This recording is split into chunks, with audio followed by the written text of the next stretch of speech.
Hi guys, Brendan from TAT. Today I just want to touch on the subject of workshop efficiency.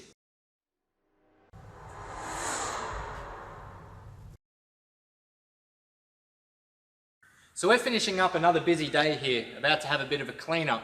Now if your workshop is in the same situation as mine at the moment, and from what I hear a lot of workshops in Australia are, we're run off our feet.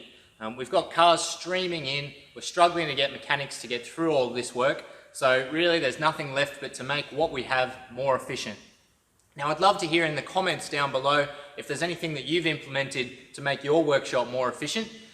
Something that we did a little while ago that was an absolute game changer for us, even as small as it seems, was putting computers on each hoist. So you see here just a monitor, a basically throwaway wireless keyboard and mouse, about $30, get oil and everything on them. Haven't had to replace one yet, but I don't care if we do.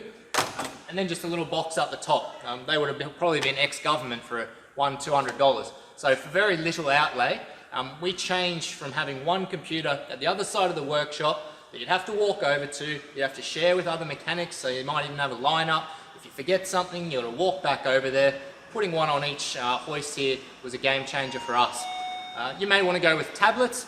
We didn't like some of the apps that we use constantly. We preferred the PC versions of them, so that's why we went with the desktops.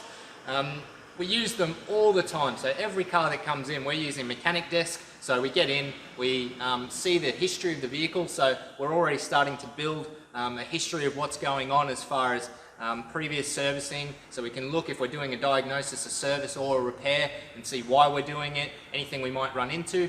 Obviously we can get to sites like TAT very quickly. I'll use it often to just Google things, so I'll Google a part, where's that fifth bolt that I might not be able to feel or get to. Maybe I'll bring up a schematic so I can see if something is behind something, through to all of the apps that I'm sure we use day in and day out. So things like Haynes Pro, Autodata, those kinds of data providers. You can have the picture of the timing belt right there in front of you. You can have the wiring diagram right there, so I think it is an absolute must to have something like that on each hoist, and it was a real efficiency booster for us.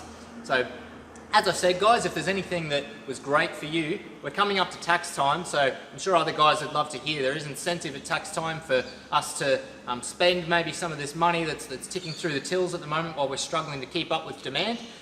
So let us know if you've got any tips or anything you might even be thinking about, and who knows, you might find someone chimes in and says yes, that worked for us, or no, it didn't. Thanks guys.